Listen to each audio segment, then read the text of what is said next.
Hello friends, I am Babli Singh and welcome back to my channel Babli's garden and blogs. तो friends, आज हम summer की बहुत ही खूबसूरत सी फ्लावरिंग करने वाले एमरेलस लिली के बारे में बात करेंगे कि किस तरह से एमरेलस लिली को हम ग्रो करें, केयर करें। तो हालांकि ये लिलीज़ की क्लास का नहीं है, लेकिन बल्ब से ग्रो होने की वजह से और कुछ इसकी पत्तियां जो होती हैं वो भी देखिए लिलीज़ की तरह रहती हैं, तो इसीलिए है जो है हम इसे एमरेलस लिलीज़ ही कहते हैं। और इसके अलावा जो है हम इसे नेक्ड लेडी लिलीज़ भी कहा जाता है, और कहीं कहीं जो है कुछ इसे नेक्ड लिली भी कहते हैं। तो इस तरह से ये इसके नेम हैं, और कॉमनली जो है हम इसे एमरेलस लिलीज़ ही कहते हैं। तो आज का पूरा जो वीडियो है वो एमरेलस लिलीज़ के ऊपर है, ताकि किस तरह से हम उसे ग्रो करें, क्योंकि बहुत सारी मेरे फ्रेंड्स की ये शिकायत है कि उनके एमरेलस लिलीज़ पर जो है फ्लावरिंग नहीं हो रही है, और उन्होंने 2 साल से ग्रो किए हुए हैं, किसी ने 2 से भी ज़्यादा हो गए हैं, या किसी को 1 साल हो गया है। तो उनके जो एमरेलस लिली हैं उन पर फ्लावरिंग नहीं हुई है। तो उसके भी बहुत सारे रीज़न्स हैं।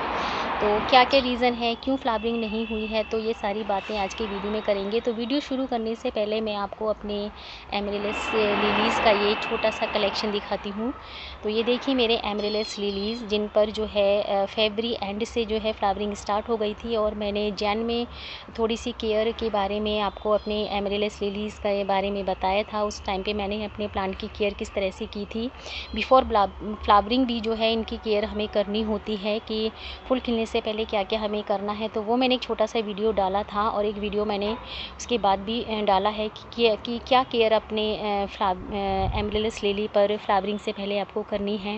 तो ये देखिए मेरे जो ये एमरेलस लिलीज़ हैं ये 4 साल पुराने हैं फ्रेंड्स, और 4 साल पहले हमने जो है इनको इसी पॉट में जो है लगाया था। और ये जो पॉट हैं ये करीब 13 से 14 इंच के पॉट हैं, और तब से ये इन्हीं पॉट में लगे हुए हैं, और हम इनको जो है कभी निकालते नहीं हैं। और ये देखिए कुछ नीचे आपको स्टैंड फ्लावर्स भी दिख रहे होंगे, तो जैसे ही जो फूल सूख जाते हैं मैं उनको हटा देती हूँ। इससे आपके फ्लावर जो हैं वो सुंदर भी लगते हैं पॉट देखने में। और जो है क्योंकि इसके अलावा जो है उस एक स्टॉक पर जो है एक ही बार फ्लावरिंग होती है। उसके बाद जो है ये हो सकता है कि आपके उस बल्ब से दूसरा स्टॉक निकले, लेकिन उस वाले फ्लावरिंग स्टॉक पर जो है दोबारा फ्लावरिंग उस पर नहीं होगी। और इसके अलावा देखिए मेरा एक पॉट इधर रखा हुआ है। तो ये मेरे करीब 5 जो हैं बड़े, यानी कि 13 से 14 इंच के पॉट हैं, जिनमें हर साल मेरे यहाँ बहुत हैवी फ्लावरिंग होती हैं, और हर साल मैं इसका वीडियो बनाती हूँ। लेकिन इस बार मैं इसका पूरा डिटेल में वीडियो बना रही हूँ, क्योंकि मेरे बहुत सारे फ्रेंड्स ने मुझे कहा है कि मेरे एमरेलस लिली की मैं कैसे केयर करती हूँ, उनमें कैसे इतनी अच्छी फ्लावरिंग कैसे होती है। तो चलिए फ्रेंड्स बात करते हैं एमरेलस लिली के ग्रो और केयर के ऊपर। तो फ्रेंड्स ये बल्ब से ग्रो होने वाला प्लांट है, और बल्ब से जो भी प्लांट ग्रो होते हैं, सबसे पहला जो हमारा काम होता है वो ये है कि जब भी आप बल्ब का सिलेक्शन करें, बल्ब लेते समय आपको ध्यान रखना है कि बल्ब हमेशा आप बिग साइज़ का लें, बड़े से बड़ा बल्ब लें, बल्ब देखने में हेल्दी हो, और जहाँ तक पॉसिबल हो ऐसा बल्ब लें जिसमें थोड़े से स्प्राउट्स जो है निकले हुए हों। इस तरह से जब भी आप बल्ब्स को लें तो इस तरह के ही बल्ब को लें। और बल्ब्स जो लगाने का जो टाइम है फ्रेंड, वो आप अक्टूबर से स्टार्ट कर सकते हैं, और अप्रैल तक जो है इसके बल्ब्स को आप लगा सकते हैं, क्योंकि इसकी जो फ्लावरिंग का जो टाइम है खिलने का वो फेब एंड से जून तक चलता है। और बल्ब लगाने के बाद जो इसकी ग्रोथ का जो पीरियड होता है वो करीब 7 से 10 हफ्ते रहता है, यानी 10 वीक तक। तो इस बीच जो है आप इसलिए जो है आप अप्रैल तक इसके बल्ब्स को जो है आसानी से लगा सकते हैं।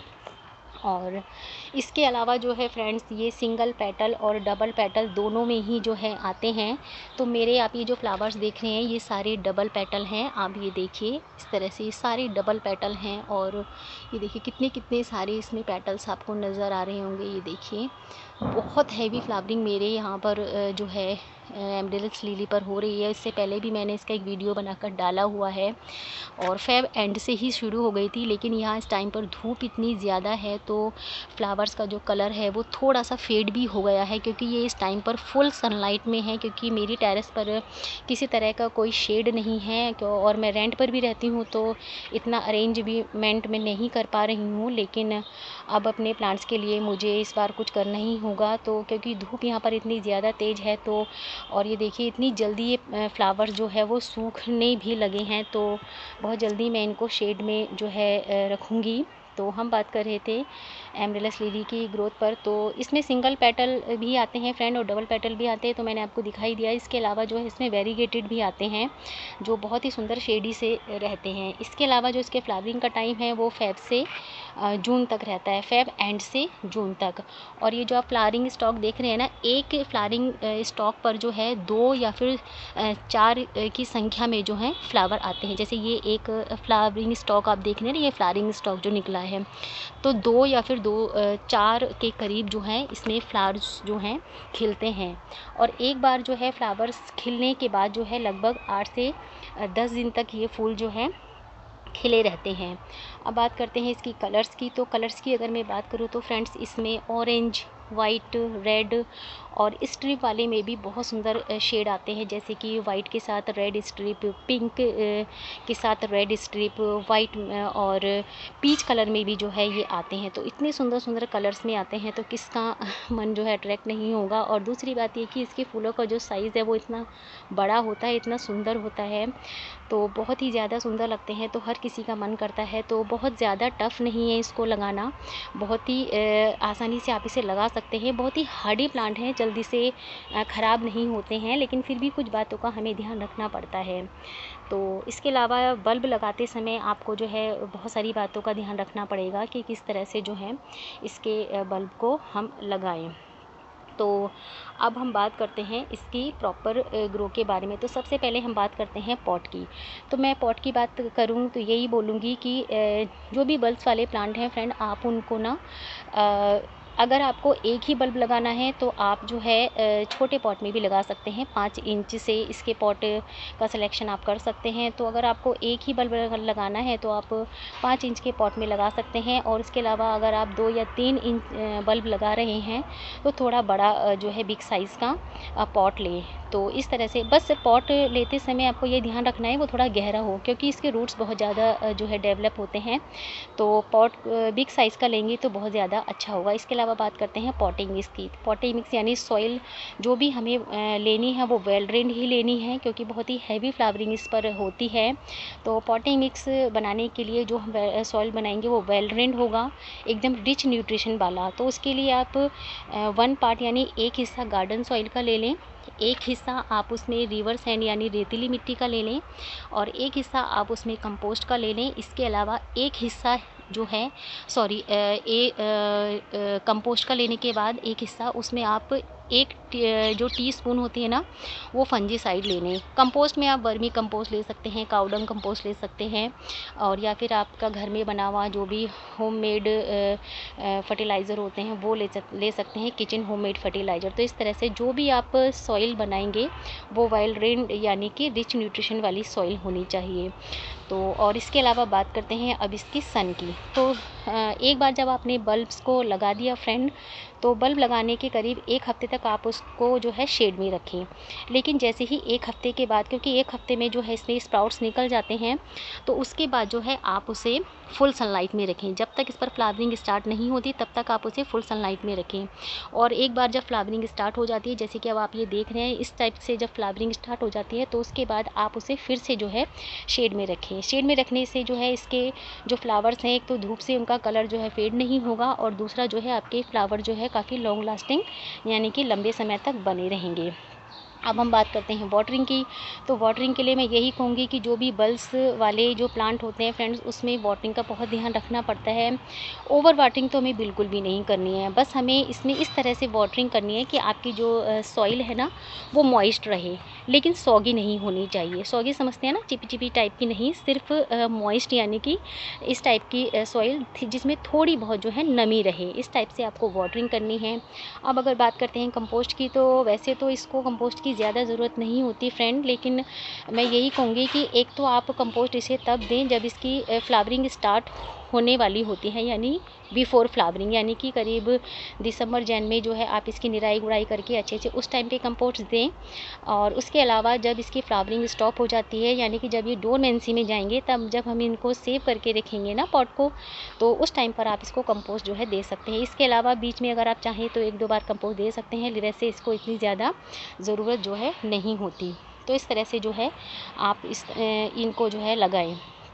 तो मुझे लगता है ये वाली सारी जानकारी जो हो गई है। और इसके अलावा मैं बात करूँ डोरमेंसी की, तो जब ये प्लांट जो है डोरमेंसी यानी रेस्ट पीरियड में जाता है, तो फ्रेंड आपको ध्यान देना है कि उस टाइम पे आपको इसे पानी जो है बहुत कम देना है और इसको जो है आप प्रॉपर शेड में रखें। ये फ्लावर जो है एक बार जब खिल जाते हैं तो उसके बाद आपको इसे प्रॉपर शेड में ही रखना है।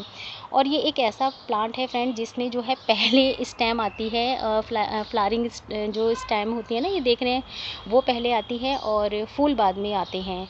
तो ये भी एक अलग टाइप का ही है कि पत्ते बहुत बाद में आते हैं और जो फ्लावरिंग वाला जो आपका ये स्टॉक आप देख रहे हैं ना, ये जो है पहले आ जाता है, इसीलिए इसे नेक्ड लिली भी जो है कहा जाता है। तो बस इस तरह से आपको जो है इसकी ग्रो और केयर करनी है। और वैसे तो ये बिना फ्लावरिंग के भी, जब इन पर फ्लावरिंग नहीं होती ना, तब ये बहुत ज़्यादा सुंदर लगते हैं। और उस टाइम पर बस ये है कि आप इसके जो है पत्तों को टाइम टाइम पर जो है कटिंग करते रहें। और लेकिन बहुत जल्दी भी नहीं, क्योंकि इनके पत्तों से ही जो है जो बल्ब हैं वो एनर्जी लेते हैं और मल्टीप्लाई होकर बहुत सारे बल्ब बनते हैं और बल्ब जो है मैच्योर भी होते हैं। तो ये इतनी जल्दी भी नहीं करने हैं, बहुत ज़्यादा बड़े हो जाने पर ही आपको अपने पत्तों की इनकी कटिंग करनी है। और बस इसके इन्हीं सब बातों का आपको ध्यान रखना है। और मैं कहूँगी कि मुझे मेरे एमरेलिस लिली जो है 4 साल से इसी वजह से चल रही हैं कि मैं इन सब बातों का जो है अच्छे से ध्यान रखती हूँ।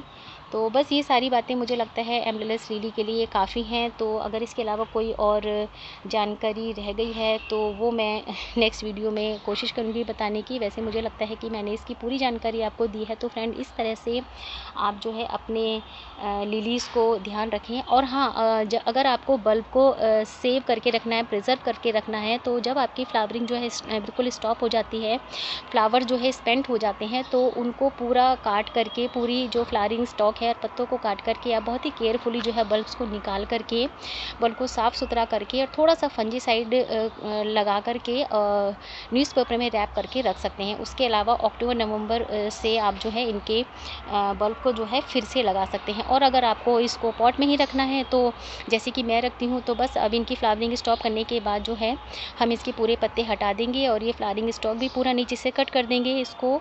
और उसके बाद जो हम इसे शेड में रखेंगे, थोड़ा सा कंपोस्ट हम उस टाइम पे दे देंगे और बस थोड़ी थोड़ी सी वाटरिंग हमें करनी है, ताकि जो बल्ब है उनको नमी मिलती रहे और धूप बिल्कुल भी नहीं दिखानी है। तो इस तरह से आप बल्ब को प्रिजर्व भी करके रख सकते हैं और इसमें भी जो है आप इसको ऐसे भी रख सकते हैं। और जो भी स्पेंट फ्लावर्स हैं, सूखे फ्लावर्स हैं, उनको टाइम टाइम पर काटते रहें, क्योंकि हालांकि एक फ्लावरिंग स्टॉक पर दोबारा फ्लावरिंग नहीं होती, लेकिन हो सकता है उससे बल्ब से दूसरा फ्लावरिंग स्टॉक निकले, तो उनको जो है आपको पूरा कट कर देना है। इसके अलावा फ्रेंड्स, एमरेलिस लिली के इस फ्लावरिंग स्टॉक को आप जो है फ्लावर बेस में पानी में डालकर भी रख सकते हैं। ये इंडोर और आउटडोर दोनों टाइप से लगाया जाता है। तो अगर आप पानी में जो है उसको इस तरह लगा करके रखेंगे, तो करीब 8 से 10 दिन तक जो है इसके फ्लावर बिल्कुल एज इट रहते हैं। तो इस तरह से आप इसे इंडोर भी रख सकते हैं। तो बस मुझे लगता है इसकी पूरी जानकारी मैंने आपको दी है। तो फ्रेंड्स, वीडियो अगर अच्छा लगा तो प्लीज़ मेरी वीडियो को लाइक करें, शेयर करें और मेरे चैनल को सब्सक्राइब करना ना भूलें। मिलते हैं नेक्स्ट वीडियो में नेक्स्ट टॉपिक के साथ। तब तक के लिए friends, bye bye, take care, happy gardening.